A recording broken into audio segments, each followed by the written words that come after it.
Breaking news. They're coming for the kids. We're coming for them!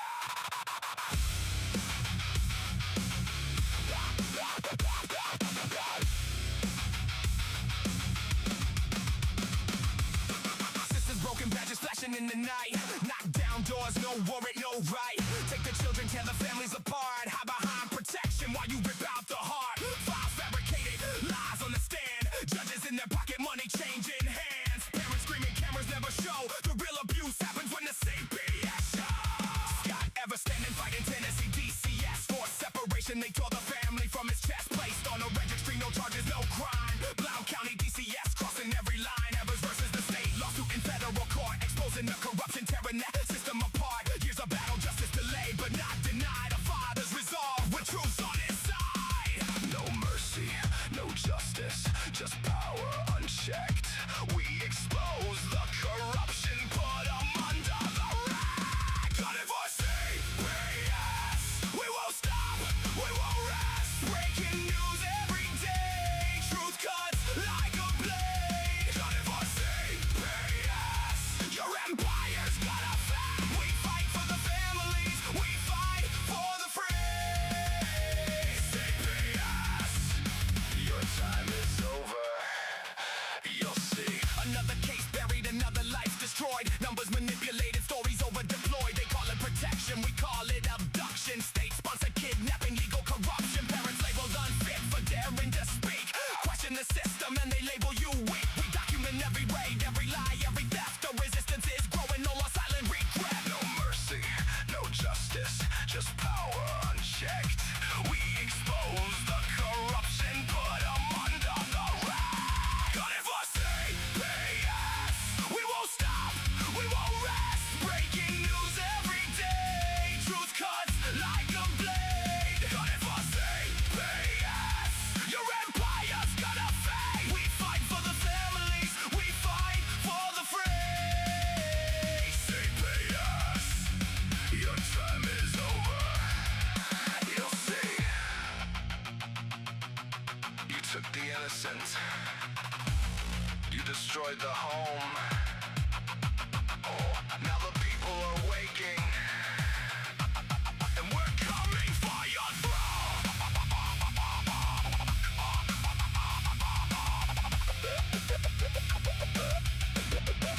No more silence. No more fear. The revolution starts right here. Got it for CPS. We won't stop, we won't rest. Breaking news every single day. Got it for CPS. Your kingdom's gonna break for every parent, for every child set free. CPS, we're gunning for thee. This is the podcast, Gunning for CPS, hosted by Scott Evers. Relentless in his fight, Evers versus Tennessee DCS. A father who refuses to yield, exposing every injustice, demanding accountability, reclaiming what was taken.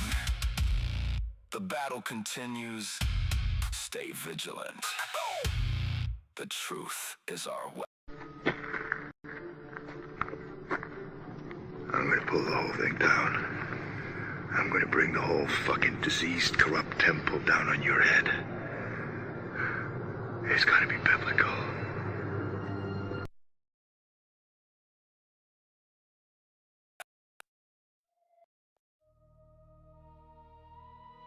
The system has fallen. Blount County CPS. Your reckoning has arrived!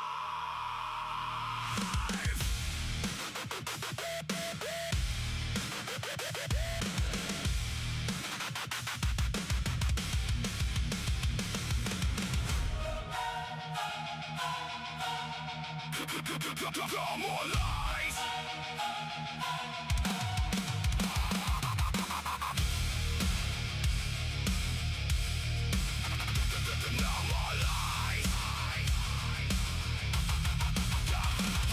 Gunner rivers rising from the ashes of deceit. Blount County CPS, your lies have lost their heat. Stormed in without warrant, ripped the family apart. Branded an innocent man, tried to shatter his heart. Fabricated reports, registry of shame. No charges, no trial, just a corrupt game. Now the federal court is watching every crooked move. The hunter becomes the hunted, your empire will lose.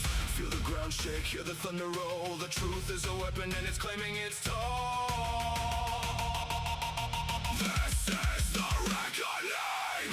Gunner Evans bringing the storm. Blount County CPS, your reign is torn. The reckoning. Justice screams your name in fire. For every stolen child, for every broken empire. The reckoning is here.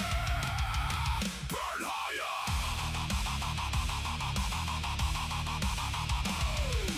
Here's a separation pain they try to hide. Your gunner stands unbreakable, fueled by righteous pride. Blount County DCS crossed the final line. Now the lawsuit strikes like lightning, exposing every crime. No mercy for tyrants hiding behind the state. The people are awake and they seal your fate.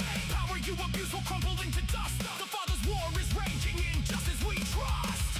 Feel the ground shake, hear the thunder roll. The truth is a weapon and it's claiming its toll. This is the reckoning. Gunner Evans bringing the storm. Blount County CPS, your reign is torn. The reckoning. Justice screams your name in fire. For every stolen child, for every broken empire. The reckoning is here. Burn higher. You took the innocent. You destroyed the home. Now the reckoning rises. And you stand alone.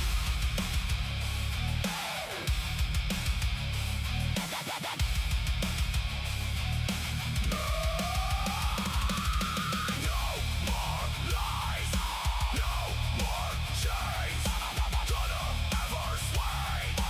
Break the chains. Break the chains. Break the chains. This is the reckoning. Gunner Evans leads the fight. Blount County CPS, disappearing from sight. The reckoning. Your kingdom falls tonight. For every parent rising, for every child set free. The reckoning is here. Victory. Gunner Evans, still standing tall. Blount County CPS, the reckoning has only just begun. The truth cannot be silenced. Justice will be done.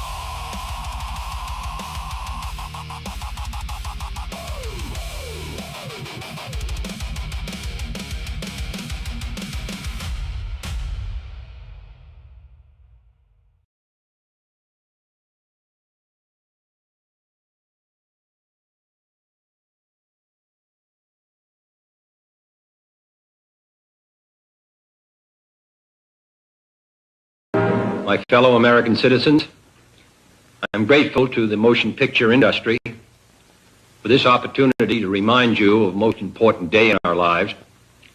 December 15th is Bill of Rights Day. The Bill of Rights are the first 10 amendments to the American Constitution. After the Constitution was written, it was felt that while this was an extraordinary document, it did not provide the kind of guarantees for our individual liberties that a free country required. And therefore, under the leadership of James Madison, the first 10 amendments were adopted to the Constitution. We call them the Bill of Rights. They are the most extraordinary and detailed guarantees of individual liberty that any people on earth now possess. Because of the first 10 amendments to the Constitution, because of the Bill of Rights, we are guaranteed freedom of speech, freedom of religion, freedom of the press, the right of assembly and petition, the right of trial by jury, the right to be secure in one's own home, the protection of due process of law and private property in public trials, and many other things that perhaps we take for granted, but which we are guaranteed in the United States Constitution.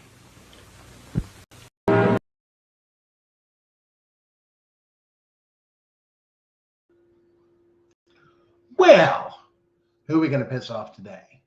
Good evening, guys. This is Gunner, your host of Gunning for CPS. Welcome to another edition, weekly edition, as we have here usually every Sunday at 9:30 p.m. Eastern Standard Time.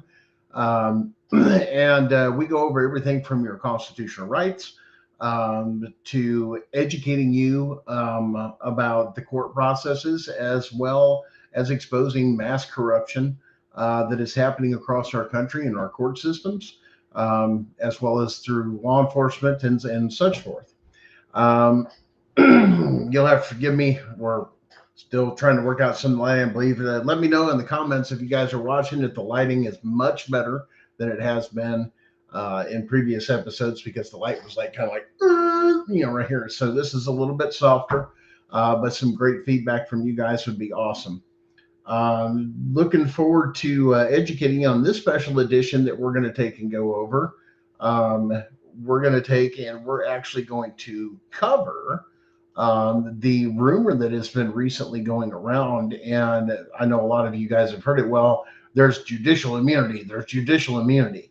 No, this is a falsehood perpetrated by the American Bar Association, by the judicial branches, and so on and so forth. There is no such thing as immunity. There is no such thing as immunity. And we're going to go over that. If you make this argument, you have got to back it up. You have got to articulate it. This is a judge-made doctrine. What does that mean, Gunner? That means a bunch of judges got together and said, hey, we're immune. That doesn't work it that way. Matter of fact, you go forward and challenge and say, where is that found in the Constitution? There's judicial immunity. It doesn't exist. I'll tell you what, go right to the section of 1983 of the U.S. Constitution and prove to me that there is such a thing as judicial immunity. It cannot be found, and it is made up. Now, people say, well, they'll still do it. Well, see, this is where you guys are going to have to learn how to fight and fight better. But you're going to have to go over a few things that, if we want to live free, and there's this guy, once again, I bring stuff to you guys too. If you guys don't follow some of these creators, whether it's on TikTok or Facebook or this, that, I encourage you. They have a ton of great information. But let me put it to you this way. I'm going to share this video with you just real shortly. And if you guys want to have this person you're watching, it's called the 10th Amendment Center. Guy is completely awesome. But watch this video right here.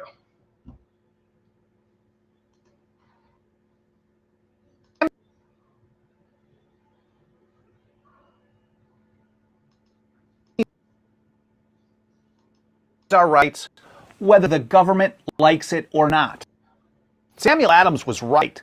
The only way to truly be free is for we, the people, to learn how to exercise our rights, whether the government likes it or not. He said, all might be free if they valued freedom and defended it as they ought. Samuel. There it is, guys. One of our actual framers of the Constitution, founders of the country, Samuel Adams. Matter of fact, yes. A lot of people know it more by the beer. If we don't exercise our rights and learn our rights, and it's kind of like a muscle. is the easiest way. If we don't exercise our constitutional rights constantly, in other words, challenging the authority and the government to keep them in check, then those rights tend to erode or go away. Now, this was also foretold in the Declaration of Independence, to where people will exchange their freedoms for comfort until it becomes tyrannical, which it will. And they had enough intelligence, even from that day, that we seem to not have so much today, is the fact that they knew this was going to happen because they've seen it happen over and over and over again. Oh, we're going to make change. We're going to reform. And it's not working. And it's a huge problem, because when it's not working, and it tells us right away, if this is not working, why do it? And if you look at CPS and the family court systems from what they're supposed to do, not the money side, but the people side, such as the children, it's going to blow your damn mind. I mean, it's what it comes down to. Because if you guys follow me on Facebook, yeah, it will blow your mind. Now, there's a couple things that blew up this week as far as some of the things I posted. And I know some people don't always agree with me, or don't always, get to that point of a lot of things. But earlier, it might have been on TikTok, actually, put you going down this method of looking at the bar graph of how this is connected, all the way from showing the pattern from adoption all the way to girls being, and you guys can follow me on TikTok, same thing on the channel. I think I posted it up there, and you look through some of that, and there's a graph. And girls that were under the age of 18 that were pregnant was something like 50%, 47% or something like that. Then you go into the thing of how many commit crimes and do this, and it's up here 60, 70. And then it looked over here at the amount that went into the prison system. You talk about fast tracking into the prison system. That number was like 70, 80%. And like I said, the graph, and that came straight from, and the disclaimer is right at the damn bottom where it comes from. Come on, guys. This is what they're doing is basically saying, here, let me put kids from the adoption process or through CPS, and how we're doing so good. We're doing so good. Not only do we take and rob you the first time of your children, your heritage, and everything else, once those kids are in the system, they end up right back in the prisons, making them even more money. This is a cycle. And they're not even hiding it. It's right out there. But if we don't take and do something and stand up and exercise our rights, well, we've got to have a different attitude. And like I said, I'm going to go back to this 10th Amendment Center and this guy that I've been, like I said, I've been following him for quite a while.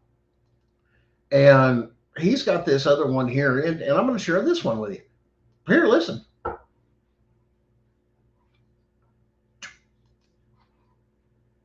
If the people refuse to protect and defend their own constitution and their own liberty, as Samuel Adams put it, they don't deserve sympathy.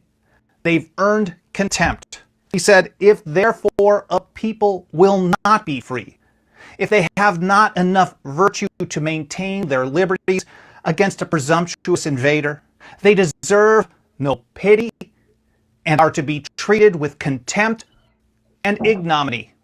If the people... Okay, what's that mean? That means that people that can't stand for it and just allow it, in other words, we're giving up our rights, we are not to feel sorry for them. You're a victim of your own demise and your own vices. In other words, actions have consequences. I'm not fighting for you. I'm fighting for me and my children and my family and my future. And it's almost, and it's a, yes, is it selfish? Yes, 100%, but it's a good selfish, because you're doing this to protect you. The others benefit from when we exercise our rights. Now, I'm going to share this next one, and then we're going to get into the judicial immunity. This is a caseworker, okay? It's going to blow your mind. And it's going to share with it, it's going to tell you everything we already know. But this is her admitting what it is that CPS and caseworkers do. Take a look.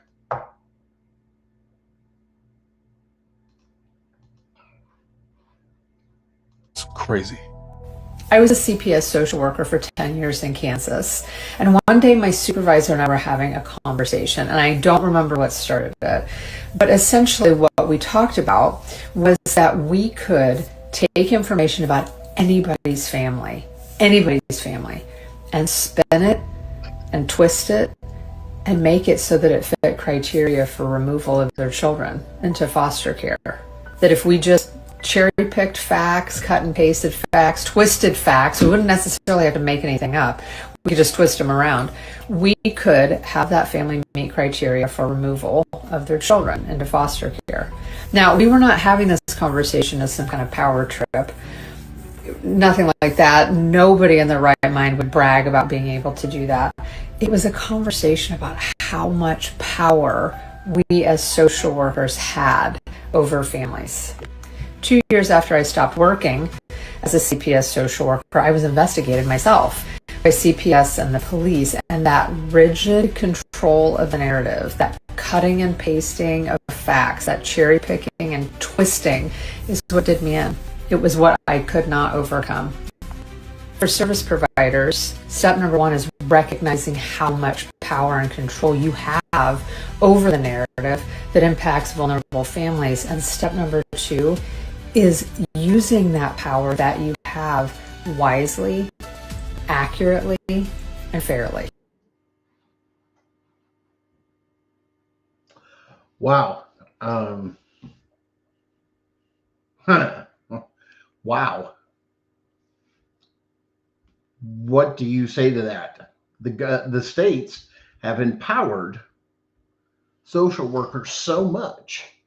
They have the ability. Our Constitution was meant to restrict exactly what she's talking about. Nobody has that power, not even the president. None of that stuff. Why? Because of the Constitution forbids it. But until we exercise our rights to do those things, it's not going to happen. Now, I'm a little blown away. So let's kick things off with judicial immunity. Now, I'm going to share this with you guys. And no, it's not another video. I just wanted to get you guys caught up with some of that as we usually do. I want you to look at this.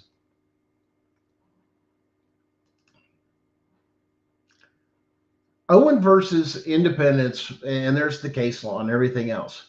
Officers of the court have no immunity when violating constitutional rights from liability, for they are deemed to know the law. Once again, Hopperson versus Hayes, right in there. The courts are not bound by an officer's interpretation of the law under which he presumes to act. In other words, they're kind of quantifying and separating quite a few different things here, to where we're saying this is where we get into some of the division of their individual capacity and their official capacity as we go through. Now, everybody knows, well, you can't do this, you can't do that. Well, now I'm going to make an argument of saying, one, the immunity part is one, it's never found in the Constitution. You challenge them. Okay, well, I'm talking about the Constitution that gives you your powers or limits your powers. Show me on the Constitution in 1983. And they're going to run off to, well, there's this, well, there's that, well, there's the 11th, there's this amendment, no. That gives you powers that they delegate to the states to do. That doesn't give you immunity. Now, we're going to get into something that a lot of you guys, and I want you guys to just really pay attention to this. Get your pen and paper out now. This is the time. Write down those case laws. If you need them again, speak up. And once again, if you're with CPS or you're with some state or government agency or something like that, follow me or watching this show. Once again, this is for educational purposes. I am an international freelance journalist with the IFPO. Yes, I do have my credentials. They're up all over the place. This is to educate people, and a lot of people that especially are in law enforcement, CPS, they are blind, they are ignorant, they don't know. But the problem is ignorance of the law does not negate your responsibility for breaking the law. It's just that simple, guys. One thing we're going to get into with a lot of these arguments that end this, and they're going to come up with case law. They're going to come up with this. They're going to come out. You want to end case law or arguments with case law? Go straight to the constitutional canons. And no, I am not Punisher, and I don't know what happened to that. The system is just going crazy tonight. As you know, here they try to block us usually after a certain amount of time or something. They'll start cutting in and out, or it'll fade me or lock me up. Understanding this too, that judicial immunity is a judge-made doctrine. It's not found in the Constitution. Number two, we're going to go into something called the canons, the constitutional canons. One, the judiciary cannot write an exemption into plain statutory text enacted by Congress. Who has the power to make laws? Congress. Now you're dealing with, when they did this, they violated the separation of powers. Article 1 and Article 3 of the Constitution. It's right in there. When Congress passed the Civil Rights Act of, say, 1871, and now it's known as 42 U.S.C. subsection 1983. This is where we get the 1983 from. In plain text, it says, every person who acts under the color of law, the color of state law, to deprive a citizen of constitutional rights shall be liable. It does not say every person except judges. It says shall be every person. So the fact that 1983, a lot of people will come back, you're going to argue, wait a minute, that's separation of powers. And if that's the rebuttal, well, you can't sue a judge in their official capacity. Hold on now. Show me where it says that in the Constitution, that you then challenge the judge back and forth in a brief, or even the court or the magistrate. Show me in the Constitution where that said in 1983. Matter of fact, it says this. That's part of your rebuttal when you get those challenges. It violates the separation of powers. The fact of judicial immunity just violates the separation of powers. And yes, I do have some notes. Now they say, well, there's this or this. Well, the state says that this is where we go into Article, once again, 6, Clause 2 of the Supremacy Clause of the Constitution itself. Here's the constitutional canon, guys.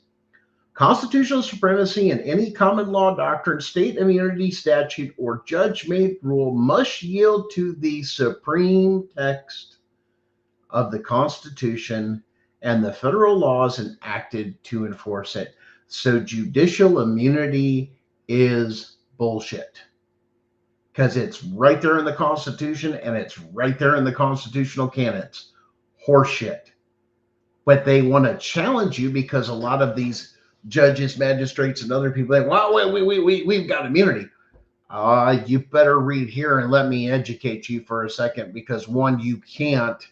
And when we go with the constitutional canons, it said, well, case law said, and case law, go right to the constitutional canons. They're the same as the judicial canons. No matter what your opinion is, they must align with this. And then here's the Supremacy Clause.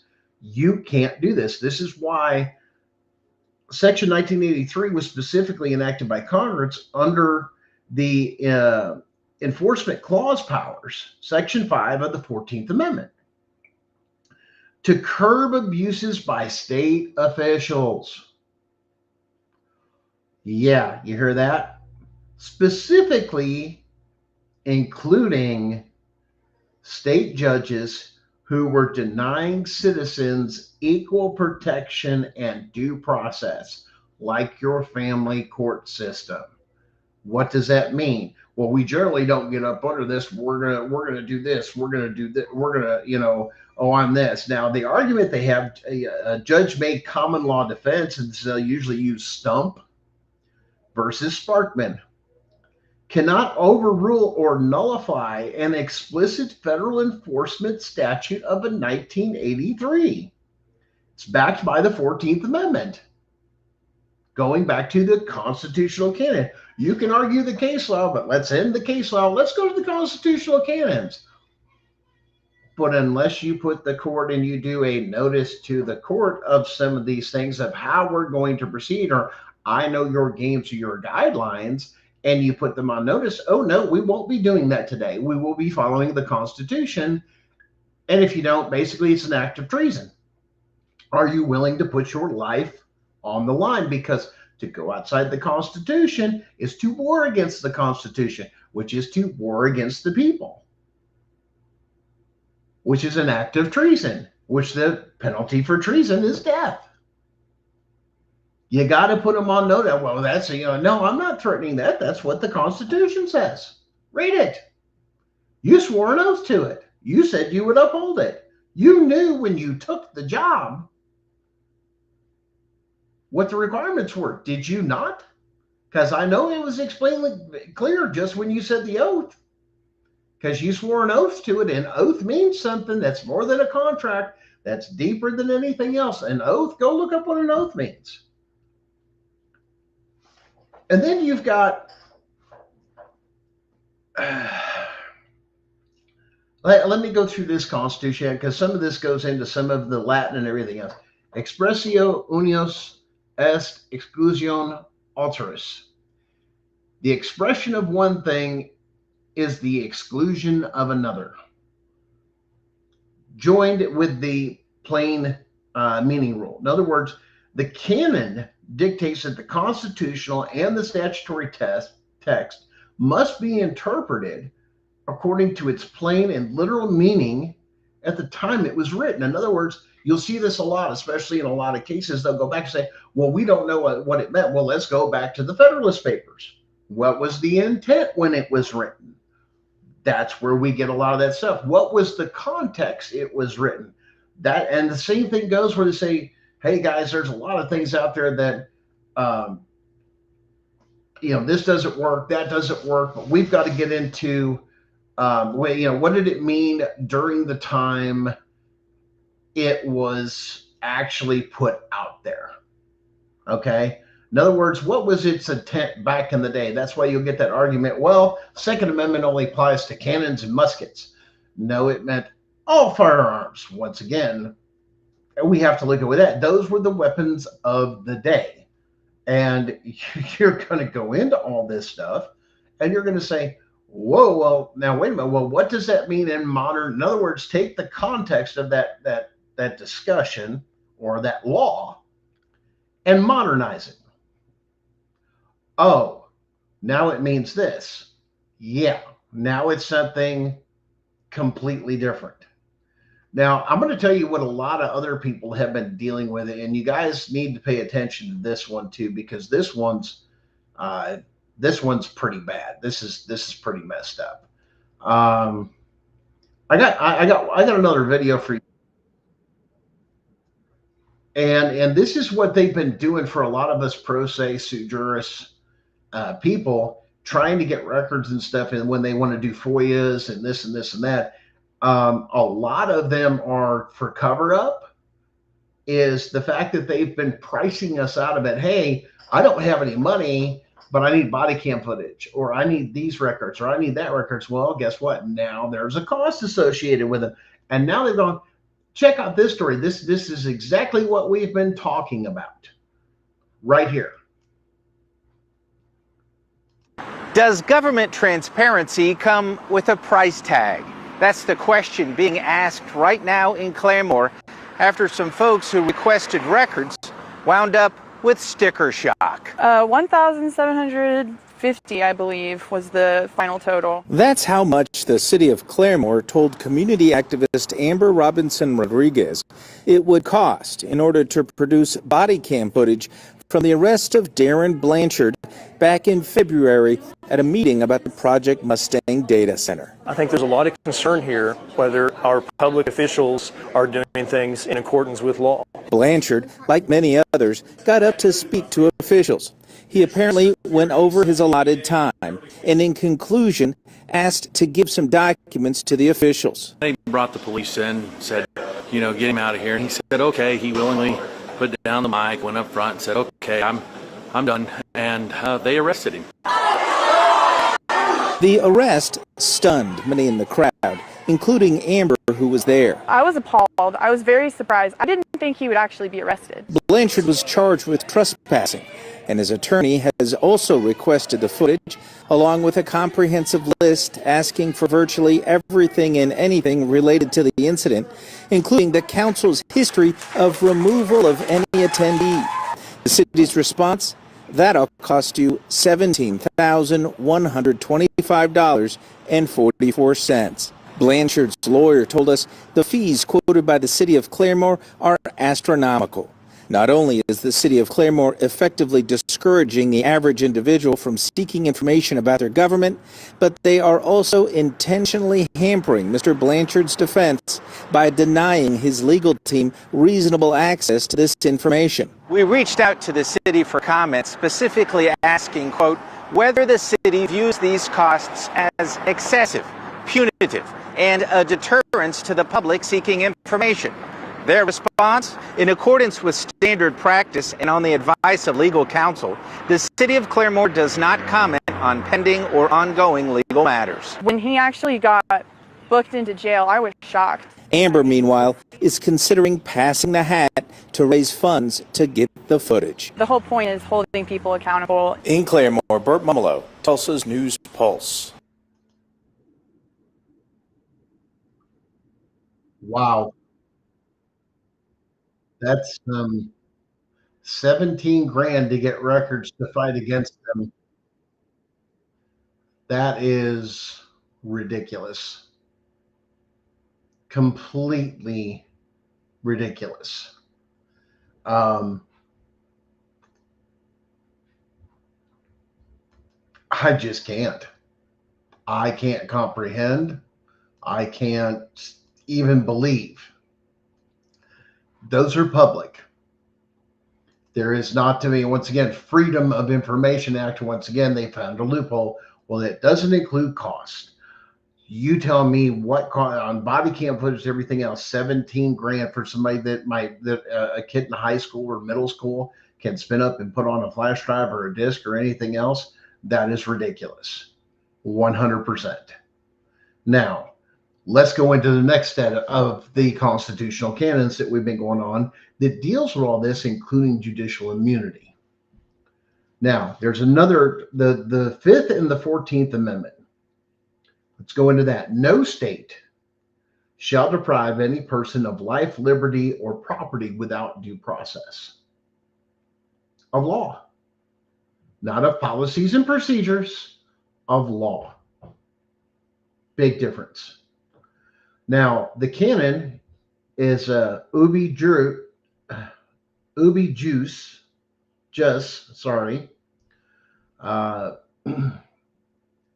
libel remedium. Sorry, my Latin's a little off. Where there's a right, there must be a remedy, is what it means. The foundational canon of the Anglo-American law means that a constitutional right is a legal fiction if there's no mechanism to remedy its violation. In other words, when the judge abuses their authority, does this, does that. They did it with the full weight and backing of the state. Now, what do you mean with this? We have to watch in their official capacity, because if they're enacting something the state has passed, in other words, a code or a statute or something like that, and that's what they're following, or a policy or procedure that is unconstitutional, and the judge is following it, or magistrate. That's why you go to constitutional canons, and you don't just defer on case law because you can bounce it back and forth. But to end the conversation is, let's go to the canons. No more debate. Those are interpretations. Here's what the canon says. Does it align with all of this? It does not. We have a problem. Now, a lot of people say, well, that won't reduce you, that won't turn over your cases. No.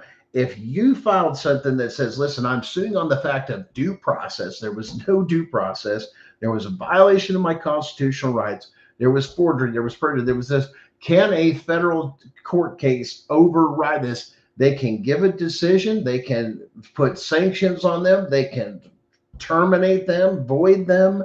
There's all sorts of things the federal courts can do, especially if it was done in an unconstitutional practice, including your own case. If it comes down to something smaller, you could take that ruling and use that for what? For the appeals court, or go straight to the Supreme Court in the state to go, look, you were just a constitutional rights violation, overturn, void ab initio. Once again, it could take some extra filings, this, that, once again, you got to work the case. Once again, that's where a lot of people give up. They say, well, I've done this and now I've done it. And no, and generally right then and there, that's something you can request is, Your Honor, due to the extremities or the extreme nature of this and the constitutional rights violations, Your Honor, I'd like you to give an order and for it to be double checked by the court, so on and so forth, that those things that were done to me under the state and through these particular processes and by these people abusing their authority, that to nullify or void, but void it or nullify it to where as though it never existed, and seal it. You can ask them to seal. In other words, you got to have a federal judge's and put a federal judge's thing on that particular case and seal it. In other words, you can't even peek at it without getting a code from a federal judge to unlock it. And they do this all the time. You just got to take and deal with it. Now there's another one that you're going to deal with, the constitutional avoidance canon. Okay. But you apply it in reverse. Okay. Courts will use the canons to interpret statutes in a way that avoids making them unconstitutional. However, you can use principles of use. In other words, it's not always what's there. Sometimes it's what's not there type theory. In other words, don't always look for stuff in your case of the stuff that they just did. Also look for the things that they didn't do or the things that they are missing. In other words, requirements, canons, policies, where say, hey, it says you're supposed to do this. Did you do that? Nope, you didn't do that. Did you interview this? Did you do this? Did you make sure this was done? No, none of that happened. And going back into the biggest thing here, and this is where you burn them. And this is why it hurts so bad. Those that scream, oh, judges are immune, judges are immune. Aren't you the same judges that turn around and say, oh yeah, even the president is not above the Constitution? Oh, gotcha. If the highest job of servitude in the land is the presidency, with the most power, according to the Constitution, if the president's not immune from the Constitution, then the judicial branch sure as hell is not immune from the Constitution or immune from those things. And states that, once again, implement these codes and statutes and so on and so forth, or these policies and procedures that are unconstitutional, they're every bit of them. Every bit of it. They did it with the power of the state, and you've got them doing it across the way. Now you go in, you ask, here's this happened in my case. This happened to everybody else across state. Why? Because they're following this policy and procedure, and you've got several victims. It just adds up.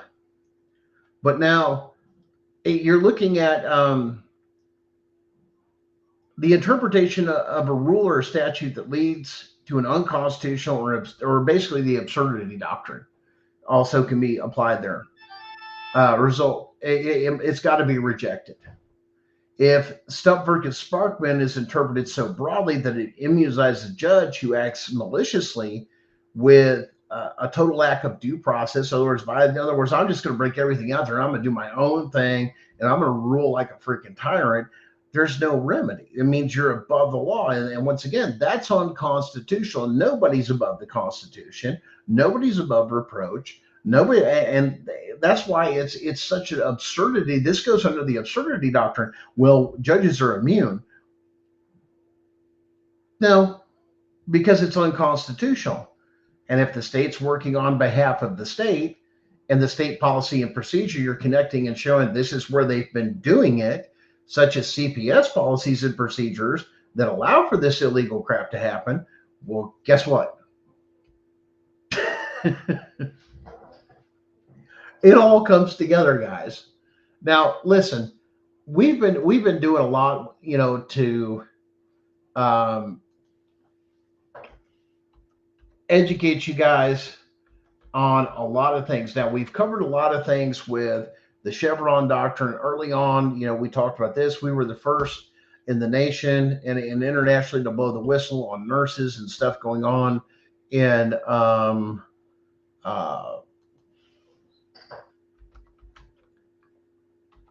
across the nation for stealing children, falsified drug tests. And now this is coming up. It's become a big national thing. Falsified drug tests. Matter of fact, there was even, I was watching an old show, Mythbusters. I don't know if you guys ever watched that. They actually proved that the whole thing with the poppy seeds on the bagel will pop, positive on a drug test. Matter of fact, they were the ones that broke the news nationally on this particular thing with drug tests. That's freaking crazy. I mean, it's absolutely nuts. But we've talked to you guys about the Chevron doctrine. We've talked to you guys about SEC versus Jarsky. And somebody did a recent video, and I know we've been talking about it over and over again, but you guys need to listen because he broke it down simple. Maybe sometimes I play some of this stuff because I feel that maybe somebody else's different perspective or the way they bring it across might bring it clearer to you guys. Because sometimes I do get in depth or I get a little bit over technical just with who I am. But here's one here that I ended up finding, and I want you guys to watch it and pay attention because it covers it and it does it very, very, very, very well to turn around and explain the Chevron doctrine, SEC versus Jarsky, how it fits in real life. Watch the video.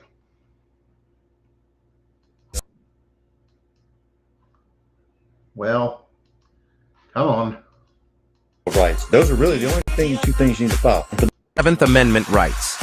To a magistrate judge, demand for a jury trial pursuant to the Seventh Amendment to the Bill of Rights. Those are really the only two things you need to file. And for those of you who are not aware of the SEC versus Jarsky case, that's where the Supreme Court says the reason we fought the Revolutionary War was for the stuff that they're doing today in our courts. Seventh Amendment rights. To a magistrate judge. Okay, guys, right there for you guys in the family court, SEC versus Jarsky, I demand a jury. We're not giving you a jury. This is the whole reason we fought the Revolutionary War. You want another Revolutionary War on your hand or another Civil War? Give me my damn jury. When SEC versus Jarsky, we tried to tell you guys, well, you're not getting a jury. You're not going to get a jury. They're not going to, you don't expect them to do it. File the damn paperwork, people. File the paperwork that says under SEC versus Jarsky, I'm guaranteed a jury, not an administrative hearing if we're going into this particular capacity. This is what you have to do. This is required of you. This is required of you under constitutional canons. This is required of you under state constitutional canons. You guys have got to look at those. A lot of people, case law, case law, case law, case law. Case law is only going to get you so far. Constitutional canons, judicial canons are absolutes just like the Constitution. Stop playing pitter-patter with them and end the argument. File the proper paperwork.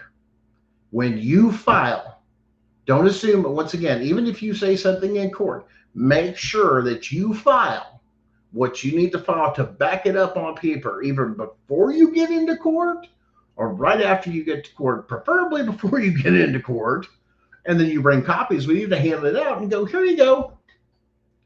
You're going to do this and you're bound by this. Well, the Chevron doctrine, well, how does SEC Jarsky? Well, they say, well, I don't have to do this. But Your Honor, you need to read on there, the Chevron doctrine's dead. You got to just do as you're told. You have to follow the higher court's ruling. You don't get to interpretate.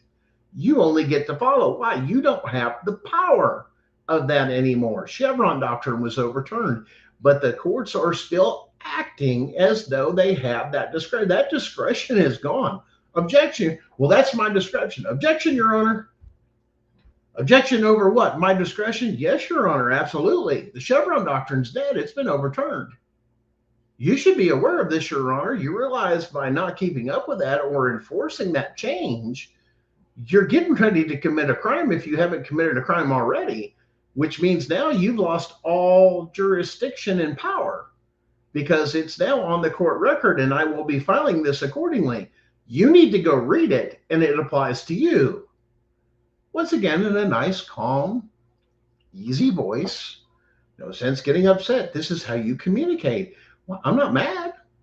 I'm just going to give you the information of saying you're wrong. Now, you're going to hate that, but you also understand that also opens you up to civil liabilities and the possibility of you being removed from the bench, possibly with a charge of treason, because now you've gone against constitutional rights from some of these other things that you're doing or getting ready to do, which means now you're violation of your oath. And when a judge violates their oath and goes against the Constitution, they commit war against the Constitution and the people. And once that's an act of treason, which you'll have to be tried for, and once found guilty, you're to be put to death. Oh, well, that's insulting a judge. No, Your Honor. It's in the Constitution, and you should be fully aware of this, especially if you sit up on that bench. And I'll be filing this as well.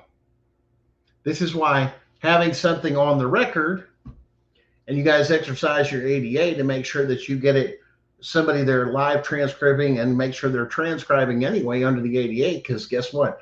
If it's filed under the ADA and they have somebody there that's doing all that and they have to record all that stuff and or do the live transcription as they're typing it, they have to record that to make sure it matches up with the audio. But you don't pay for a stenographer. Gotcha. And the cost goes on the state. Guess they won't tell you that, will they? No. So once again, this is just one of those things that if we know our rights and we exercise our rights, if we stand up and we won't be tolerated, once again, we have to be educated before we go into the courtrooms.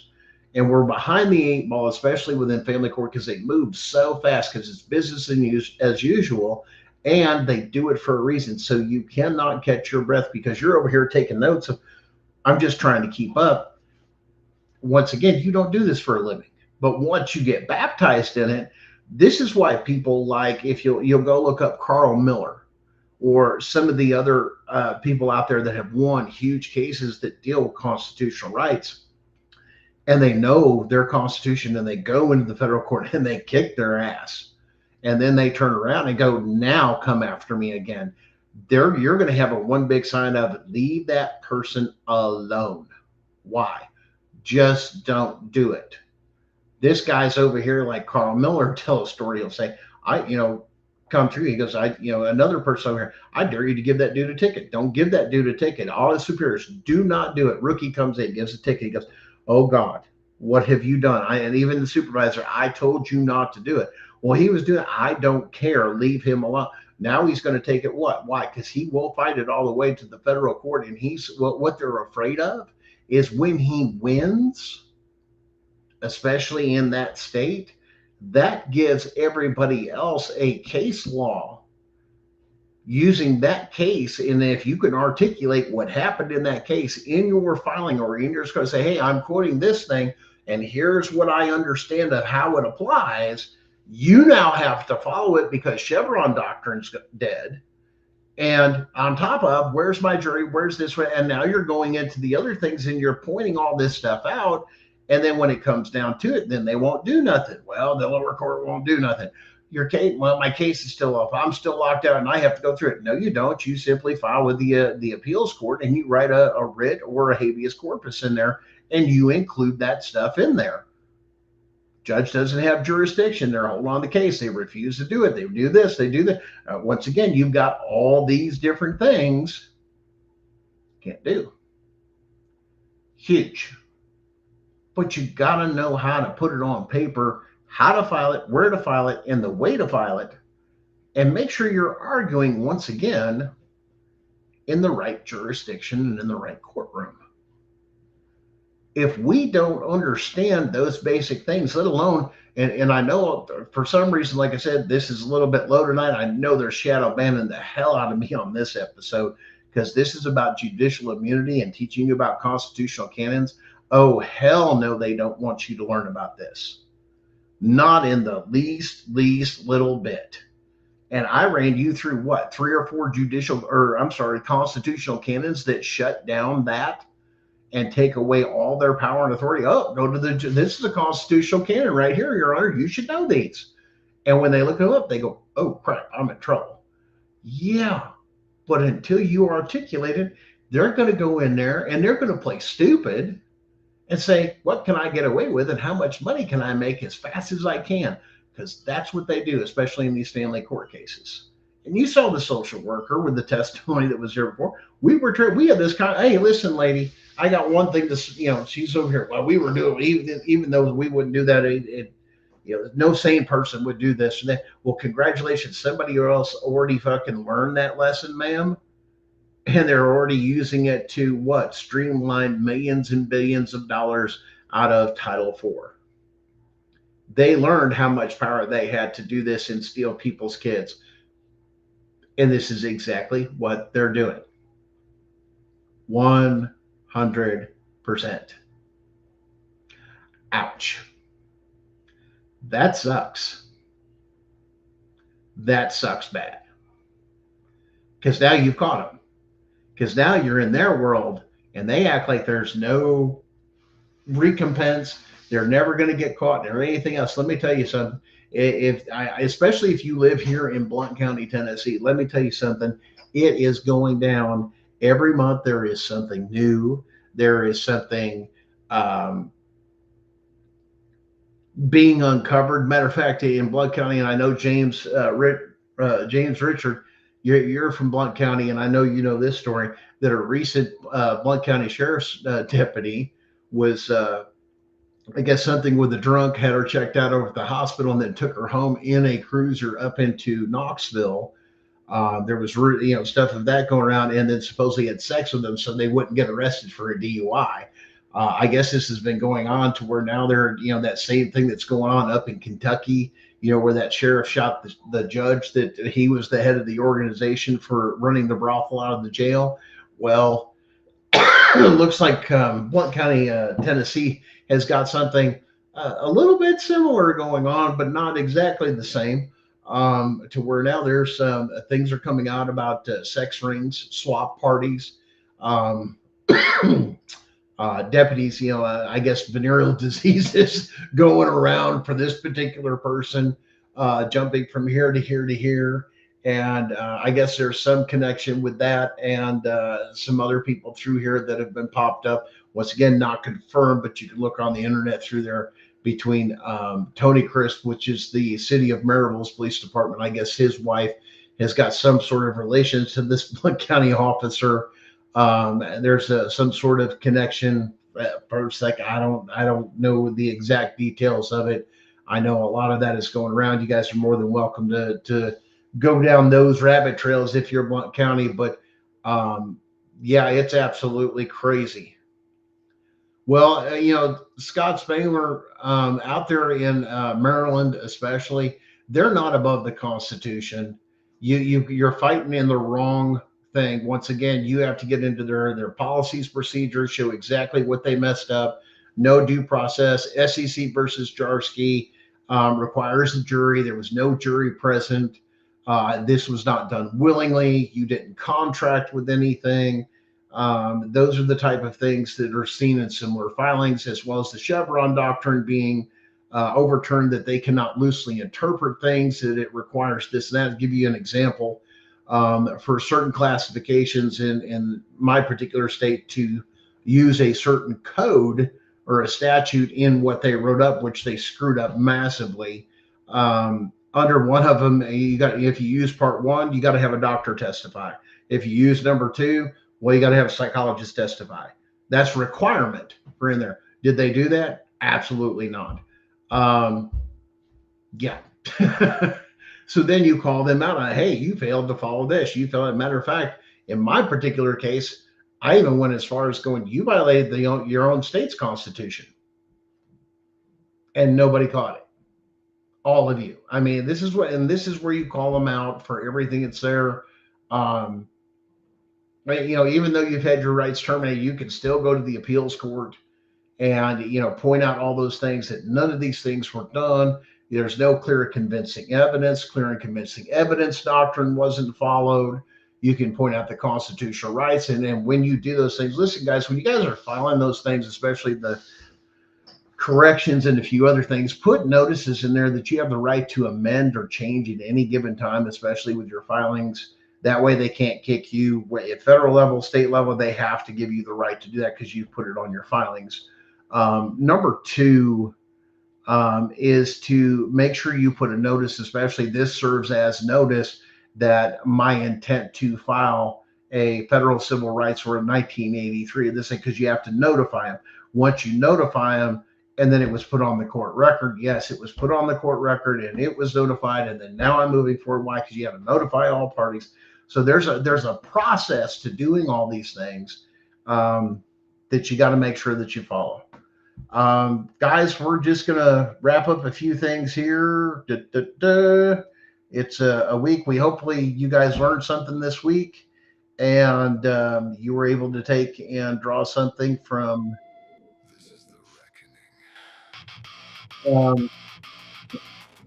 judicial immunity. Okay. And it's found nowhere in the Constitution.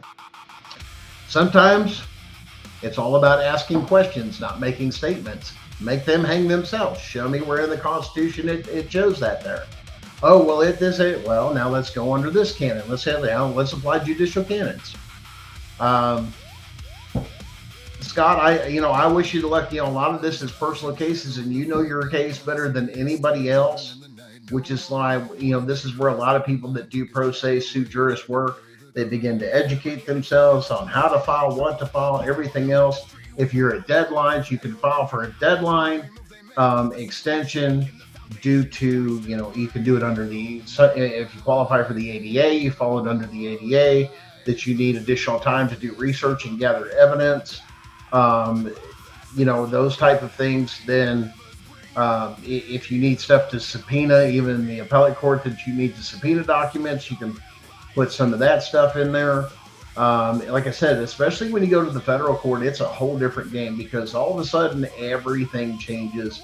And yes, you have to put the courts on notice. You have to tell them, we're going to do this, or you got to know their job and say, I know what your job is. And if you don't do your job, I'm coming after you. I'm coming after all your assets. I'm going to do this. I'm going to whack out your insurance. I'm going to put you on a Brady list. I'm going to make sure that, especially if it's dealing with children, I'm going to have you charged with criminal. I'm going to have the federal court report this to the federal authorities for federal prosecution. Make sure you get charged with crimes against children, especially with this stuff. It's rough. But your best proponent is, like I said, dig in. And if you guys think you missed a show for Gunning for CPS, just go on YouTube, man. Our channel, Gunning for the number 4 CPS. That's right, the number 4. And you can go back and watch past shows and catch up on a lot of the information and knowledge.